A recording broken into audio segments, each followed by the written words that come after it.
A ver, chicos, vamos a continuar las cosas que pasan a veces por tema de conectividad. Bien, les decía entonces que según esta directiva que entrará en vigencia en el 1 de junio, nos menciona que el residente debe de ser un profesional colegiado, habilitado, puede ser un arquitecto, puede ser un ingeniero civil, y que los años de experiencia que se les va a pedir va a estar en función a la categoría.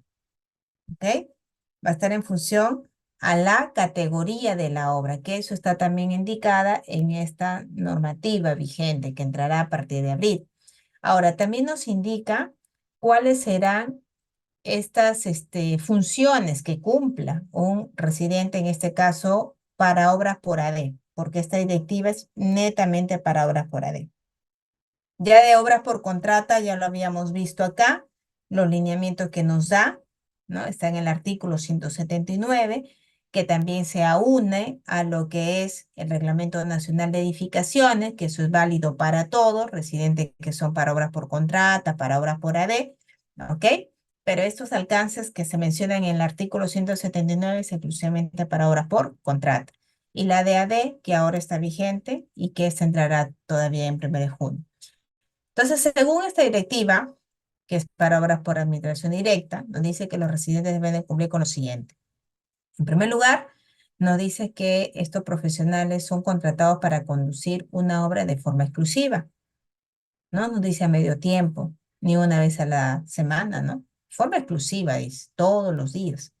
Es el responsable de conducir técnica y administrativamente la ejecución de la obra y cumple principalmente las siguientes funciones. Emitir un informe de revisión del expediente técnico es una de sus funciones. Realizar los requerimientos de bienes y servicios, así también como el personal profesional, técnico y administrativo, que estén especificados, nos dice en el expediente técnico. Cautelar también nos dice que los trabajos o partidas ejecutadas estén de acuerdo con lo previsto en el expediente técnico, en cuanto a calidad y normas técnicas aplicables. Cautelar también nos dice que se cumpla el programa de ejecución de obra vigente y se concluya eh, la ejecución de la obra dentro de los plazos previstos.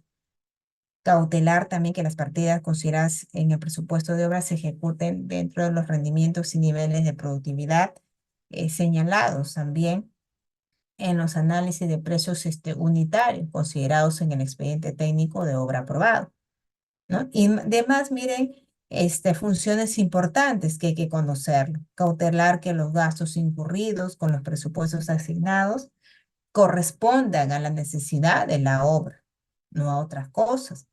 Generar reportes de uso de materiales, de maquinarias, de equipos, verificando que estos estén acorde con lo señalado en el expediente técnico. Implementar el almacén de obra acorde con el tamaño de la obra, aperturar la planilla de personal obrero, administrativo, gestionar los riesgos asociados a la ejecución de la obra, debiendo implementar oportunamente las respuestas a los riesgos según lo planificado, ¿no? Entonces, miren ahí un poquito para que ustedes los tomen en cuenta referente a ello. También decimos cuáles son estas disposiciones según el Reglamento Nacional de Edificación, de nuestra normativa madre, ¿no? Nos dice nuestro Reglamento Nacional de Edificaciones en la norma G030 que es responsable el residente, ¿no es cierto? Es el responsable de dirigir la obra, asegurando que la ejecución de la misma se realice de conformidad con el proyecto aprobado y la licencia respectiva y que cumpla con todo lo normado en el presente reglamento. ¿Mm? El, el reglamento de la Ley de Contrataciones con el Estado, artículo 179, nos hace un poco mención y nos refiere, ¿no? Aparte de lo que nos menciona, que el ingeniero o arquitecto, que el residente de obra ya decía puede ser un ingeniero o arquitecto, ya lo mencionaba, según la naturaleza de la obra, pero eso sí, siempre debe estar colegiado, habilitado y especializado, ¿no? Ya lo importante que siempre se remarca es que este debe tener una presencia permanente y directa, y que es quien asume la dirección o conducción técnica administrativa, financiera y contractual, también nos menciona de la obra durante la ejecución. También se mencionaba que es quien representa al contratista, ¿no? Para efectos ordinarios de la obra, no estando facultado a pactar, este, vamos a decir, modificación. Hay también requisitos que debe de cumplir el residente para poder trabajar en una obra pública. Uno de estos que tenga su título como ingeniero o arquitecto, esté colegiado, habilitado, tener especializaciones en el cargo o experiencia no menor de 2 años, no estar inhabilitado para contratar con el Estado, ¿no? No estar cumpliendo sentencia por delito doloso en el campo de la administración pública, tener un currículo vitae documentado con sus antecedentes penales y policiales y cumplir con el perfil de residente de obra. También en la norma G030, también lo habíamos ya mencionado, las funciones y responsabilidades del residente de obra, ¿no? Ahí también están, sino que acá lo he traído un poquito más de manera específica, pero esto ya se había mencionado dentro de la norma G030, ¿no? ¿Cuáles son estas funciones y responsabilidades? Bueno, vamos a ir rapidito a lo que es el supervisor de obra. Ya estamos por culminar nuestra sesión, chicos, para dar pase a las preguntas. Vamos a decir que el supervisor de obra, en resumen, es el representante técnico de la entidad en la obra, ¿no? Y es quien realiza las actividades de supervisar la obra que se está ejecutando y quien, digamos, que es realizada, ¿no? Por el contratista y tiene el objetivo de controlar tiempo, costo y calidad de la obra. ¿Ya? Respecto a esto, vamos a remitirnos al artículo 186 del reglamento de la Ley de Contrataciones con el Estado, en el cual nos dice en su AI 386, como ya lo mencioné, aspectos referentes al supervisor inspector. Nos dice, por ejemplo, y esto ha sido actualizado por el Decreto Supremo 234-2023-F, que nos dice que durante la ejecución de la obra se cuenta de modo también, dice, ¿no? Permanente y directa con un inspector o supervisor. El inspector ya no dice es un profesional funcionario. Este artículo 186 fue actualizado y en esta actualización ya se quita la palabra de profesional o funcionario, que dice que el inspector es un servidor de la entidad. O sea, como que da riesgo que de repente puede ser otro, ¿no? Otro funcionario, o sea, otra, no lo sé, porque ¿por qué borrar profesional y funcionario? Un poquito ahí que queda la duda, pero bueno, el decreto supremo vigente dice eso, ¿no? Que el inspector es un servidor de la entidad, expresamente designado por esta, mientras que el supervisor es una persona natural o jurídica, ¿no? Luego también se menciona aquí que el perfil que se establezca para el inspector o supervisor en la convocatoria de procedimiento según corresponda, cumpla al menos con la experiencia y calificaciones profesionales establecidas por el residente de la obra.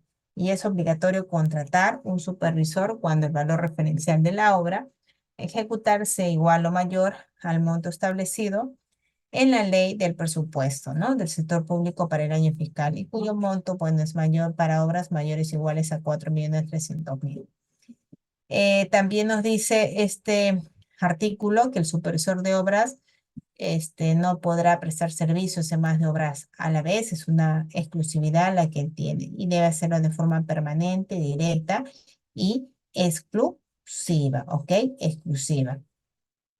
¿Qué nos dice? Ya, y con esto un poquito vamos a ir concluyendo. ¿Qué nos dice esta nueva directiva, la 017, que es exclusivamente para obras por administración directa?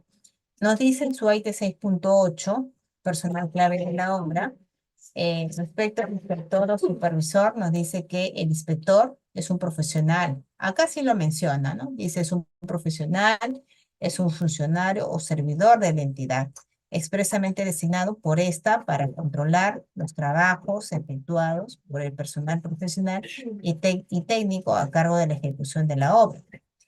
El supervisor es una persona natural o jurídica especialmente contratada para controlar los trabajos efectuados por el personal también profesional y técnico a cargo de la ejecución. Y cuando el supervisor es una persona jurídica, esta designa a un personal natural como jefe de supervisión de forma permanente en la obra. También nos menciona que el inspector o supervisor es un ingeniero civil o profesional afín a la especialidad de la obra, debe de estar colegiado, habilitado, contratado bajo el régimen laboral que corresponda según la normativa aplicable y debe de contar con un mínimo de experiencia y especialización del residente de obra. Cuando el supervisor de obra es una persona jurídica, el jefe de supervisión debe tener como mínimo también la experiencia y especialización del residente de obra. No puede haber simultáneamente inspector y supervisor en una obra. Toda obra pública, también nos dice, cuya ejecución sea por AD, independientemente de la categoría a la que corresponda, porque ya en esta norma se hablan de categorías, debe contar con un inspector o supervisor de la obra. ¿Ya? Entonces, eso es un poquito los alcances que nos da esta directiva. También nos muestra, chicos, un poquito por tiempo, ya no lo voy a poder mencionar, pero ya también aquí va a quedar en el material. Acá se mencionan las funciones que debe de tener este supervisor inspector según la nueva directiva, la 017, para obras por AD, ¿no? Y estos alcances ya lo he dado a la parte inicial respecto a la norma G030, derechos y responsabilidades. Y ya finalmente, jóvenes, para un poco concluir con lo que es esta ponencia, indicarles que finalmente, ¿no? El supervisor o inspector tiene una función relevante, ¿no? Que es la de verificar que la obra se ejecute conforme a los trabajos que se han aprobado en el expediente técnico, que se sigan procedimientos constructivos acordes con la naturaleza de la obra, que se cumplan con los plazos, con los costos previstos y que sobre todo también esto sea de calidad. ¿Ok? Bien, chicos, con esto ya vamos a dar por concluido nuestra sesión del día de hoy. Muchísimas gracias por la apertura.